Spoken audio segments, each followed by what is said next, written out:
First ஸ்க்ராம்ப்லர்னா என்னன்னு சொல்லிட்டு நம்ம தெரிஞ்சுக்கலாம். ஸோ அதுக்கான ஒரு ஹிஸ்ட்ரி வந்து இருக்கு. அந்த ஹிஸ்ட்ரி வந்து எப்படின்னா, 1920ஸ்ல வந்து இங்கிலாந்துல ஒரு ரேஸ் வந்து கண்டக்ட் பண்றாங்க.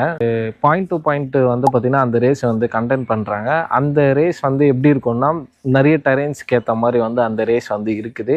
ஒரு ஆஃப் ரோட் அதுக்கப்புறம் வந்து பார்த்தீங்கன்னாக்கா, ரோட்ஸ் இந்த மாரி வந்து நெறைய வந்து ரஃப் அண்ட் டஃப்பா இருக்கிற ரோட்ஸ்ல வந்து அந்த ரேஸ் வந்து கண்டக்ட் பண்றாங்க.